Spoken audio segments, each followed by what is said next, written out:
Eu tive o privilégio de um dia escutar um missionário chamado Wes Stanford.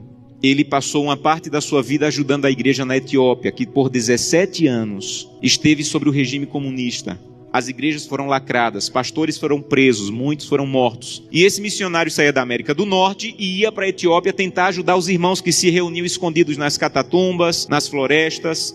E um dia ele foi na cidade de Sodo, uma cidade no sul da Etiópia, e conheceu um pastor chamado Tadessa Asai. Um homem de Deus que tinha uma especialidade. A especialidade do pastor Tadessa era pregar nos funerais. Onde tinha um funeral, o pastor ia. Então, quando a polícia sabia onde tinha funeral, ia lá porque o pastor estava pregando, pegava o pastor, prendia o pastor, espancava o pastor, soltava o pastor e ele voltava a pregar. E um dia a polícia ficou com tanta raiva que disse assim: nós não vamos mais soltar o pastor Tadessa, ele vai ficar preso agora. E ele pensou: já que eu vou ficar preso, vou pregar na prisão. E levou 22 a Jesus Cristo dentro da prisão. E a polícia disse: não vamos mais soltar o pastor Tadessa, nem vamos mais deixar ele preso, nós vamos matar o pastor Tadessa eletrocutado, para servir de testemunho para que ninguém mais queira seguir Jesus. E anunciaram na cidade: amanhã, às 9 horas da manhã, o pastor Tadessa vai morrer eletrocutado. Mas eles não tinham cadeira elétrica. E eles chamaram as pessoas para o centro da cidade, para a praça da cidade, pegaram os fios desencapados, amarraram o pastor Tadessa, uma multidão veio assistir, deram 1 minuto para o pastor Tadessa orar, começaram um discurso contra o cristianismo, puxaram a chave para a corrente elétrica passar e matar o pastor. Houve uma explosão, fumaça e faísca para todo lado, a corrente elétrica não chegou e o pastor não morreu. Desamarraram o pastor e disseram: vão para casa, um eletricista vai consertar a gambiarra e amanhã nessa mesma hora o pastor Tadessa morre. E o pastor Tadessa pensou: já que eu vou morrer amanhã, vou passar a noite em oração. E voltou para a cadeia e passou a noite em oração. No outro dia, a mesma coisa.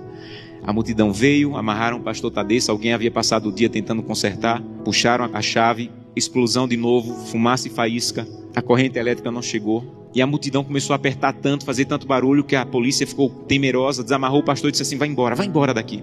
E esse missionário estava lá e disse que acompanhou o pastor Tadessa e disse assim: pastor Tadessa, o que é que o senhor vai fazer? Um homem que passou 2 vezes pela morte, o que é que o senhor vai fazer? E ele disse assim: tem um funeral e eu soube que tem um funeral, eu vou lá pregar. E ele disse assim: pastor Tadessa, eu represento milhares de cristãos na América e nós estamos orando muito por vocês. E disse que o pastor Tadessa se virou, ficou com o rosto sério e disse assim: vocês na América estão orando por nós, aqui na Etiópia? Então volte para a América e diga que nós é que estamos orando por vocês. E ele falou: mas por que vocês estão orando por nós se vocês é que estão sendo perseguidos, pastor? E ele falou: irmão, ninguém na Etiópia acorda sem pensar, nenhum cristão na Etiópia acorda sem pensar: hoje pode ser meu último dia de vida, pode ser que hoje seja descoberto e seja preso e morto. Então, como nós não sabemos se esse é o último dia de vida, todo cristão na Etiópia passa o dia em oração. Não importa o que nós façamos durante o dia, passamos o dia em oração. Mas eu soube que as coisas vão muito bem na América e que tem cristão na América que consegue passar o dia inteiro sem orar. É verdade que tem cristão na América que consegue passar o dia inteiro sem orar? E ele disse assim: é verdade. Ele falou: você sabe que é proibido se reunir, mas nós precisamos tanto do corpo de Cristo que mesmo sendo proibido, nós nos encontramos escondidos à noite, no escuro, na floresta, nos cemitérios, porque nós precisamos do corpo de Cristo. Mas eu soube que vocês têm igreja na América em todas as esquinas e vocês podem entrar na igreja a hora que quiserem, que a polícia não vai entrar para espancar vocês. Mas eu soube que na América, no dia de culto, tem cristãos que ao invés de ir para a igreja, ficam em casa assistindo. É verdade que no dia de culto vocês podem ir a hora que quiserem e vocês não vão, vocês ficam assistindo. É verdade que isso acontece na América, irmão? Ele disse assim: é verdade.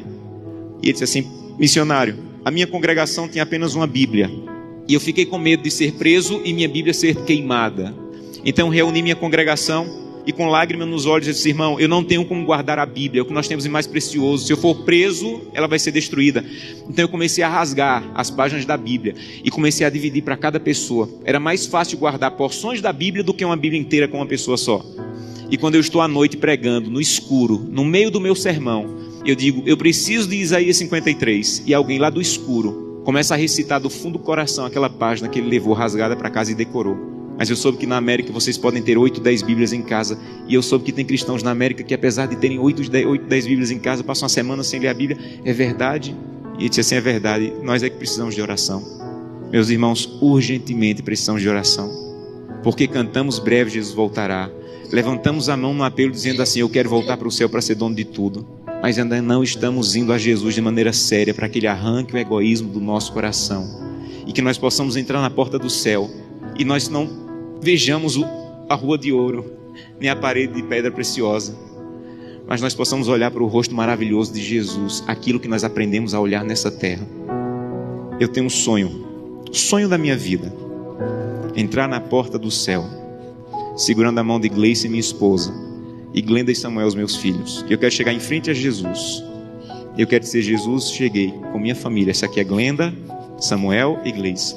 E eu espero que Jesus diga mais ou menos assim: Josanã, eu já conheci a sua família, porque todo dia você ia à presença. A minha presença me apresentava, só faltava conhecer pessoalmente, mas eu já conheço a tua família. Sejam bem-vindos agora. Um prazer conhecê-los pessoalmente. Eu não quero ser pastor dessa igreja. Eu quero ir para o céu. E isso é mais profundo. Eu não quero abrir o inário e dizer assim: breve Jesus voltará. Eu quero estar lá. Isso é mais profundo.